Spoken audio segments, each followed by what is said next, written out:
Hi, my name is Hussein Chahine, and I am the founder of Yazino, a company built exactly 5 years ago.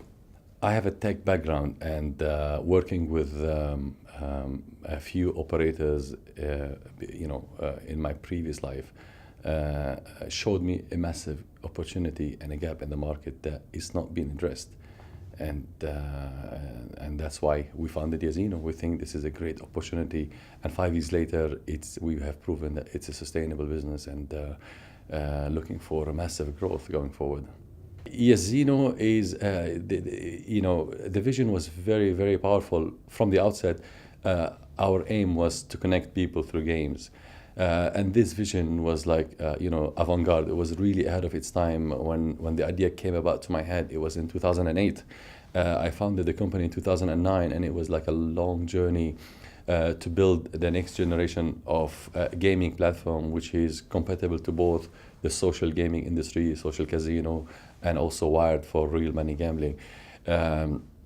We have spent a lot of years, building obviously the stack of technology and focusing a lot on really high quality product. As you know, nowadays the consumers expect high quality content, and the devices are, they are getting better on a daily basis. So it's really, really important to put a lot of efforts to get to the point where we can spend more and more time just simply on building high quality content.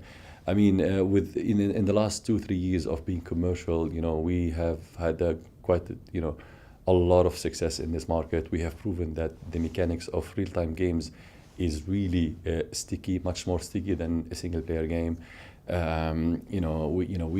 have spent at least $20 million in R&D, and that investment is really beginning to show what the future is going to look like for us. Obviously, we are a tech company, so we have built a platform which is built for both social gaming and actually real money gaming. So from a platform perspective, we have built all the services required to build a social casino, whether it's in the virtual currency or in the real money. On top of that, we have built a lot of components that are really key to a successful consumer business. We've built like a brilliant behavior-driven CRM system, which is really ahead of its time. We've connected people through what we call our own proprietary social graph. If you look at the migration from the web to the smartphones and tablets, the dependency of Facebook disappeared. So we kind of had to create a connectivity platform, social graph that connects people across all these platforms. People nowadays are not just want to play games, but they also want to stay, in touch with their friends and people that they meet in real time. So example of the WhatsApp. But at the same time, we are, our business is focused a lot on connecting people together. So you're meeting new people. So it was obvious for us to start moving towards what we call like building a messenger application as well, not just a gaming platform. We've also built a great products. We have one of the probably most innovative slot game in the world, where it's combining slot mechanics with game show format, and this game has been really successful. It has generated more than $19 million for us with one single machine. It's a very successful app, and we're trying now to take all our learnings that we've been doing and really move forward and build like state-of-the-art games, not only for the casino market but also for the casual game market. We are only operating right now in the virtual space, so we're not in real money gambling, and it's a global business, but it's predominantly, like most people, US, Australia, Canada, UK, and some of the European countries. There's a lot of small developers innovating lots of things. If you look at the market, is shifted not just towards game as well, but it's towards connectivity. So, I mean, a few years ago, you had Facebook as the probably dominant social network where people spend their time connecting to their friends. Using Facebook, but now that's moving away from that too, although Facebook is still good. But you've got the WhatsApp, you've got the Snapchat and the Tangos, and you've got a lot of other apps which are connecting people together, and also people like Instagram, which was also probably been bought by Facebook. So connecting people is just becoming, it's taken a different spectrum. And also games are going to follow suit, because games have to, adhere to the same promise, is to connect people together. So the industry is widening, and it's changing very, very fast. And I think, you have to have a strategy that can address those challenges before they become a threat to you. I have bet my life on real-time games, so I really think the whole world is going to start thinking again about building content that connects people. I really think writing a game which is in a scripted format, because that's what most single-player games do, they're going to become outdated. I mean, if you look at in the console industry, when Nintendo Wii came out, it has revolutionized the entire console industry. Just the fact, because you're going to start playing with your friends or family a competitive game. That competitive, I would say emotions, or the satisfaction you get from playing together, is, I think, is the most disruptive form of playing games anytime, anywhere. For a company like us, we're not a big company. We're what, 33 or 34 people company. We have had to build a lot of things, which we would have loved to get a product from the market that does some of the things we are trying to do, but it was non-existent. So there was a lot of challenges, because the industry hasn't moved that far yet, and we had to build a lot of technology, and that means, that takes a lot more time and a lot more money. So technology is definitely a bigger barrier to entry nowadays. It's a very, very, the barrier is just getting harder.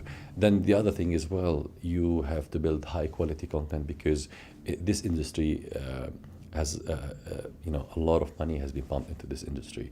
And, you've got big studios like Electronic Arts and Zynga.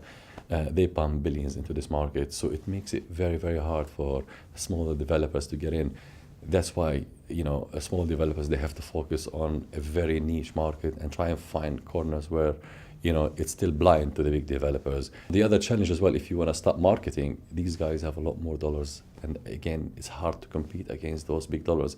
It makes your acquisition costs really, really expensive. It means your return on investment can become, smaller, or it takes longer to achieve. I think there should be a lot more cooperation between developers, because, like I said, there's a lot to develop to get it right, and I don't think one company has the capabilities to do everything. So I think for building partnerships between the other developers and trying to find alliances is really of strategic importance. That actually can speed up the time to market to build your future business. I have been doing the one thing that I love doing best. I'm actually quite lucky. I was in technology back in 1982 when I was 12 years old. The highlights, I was one of the fastest people in the world in building the Rubik's Cube when I was a child. And that was quite interesting, because there was no Google to Google a solution. So you had to find your way to move forward. I finished school, I was 16, and then I was one of the youngest kids at university. I enjoyed maths and computer science, and I keep doing that.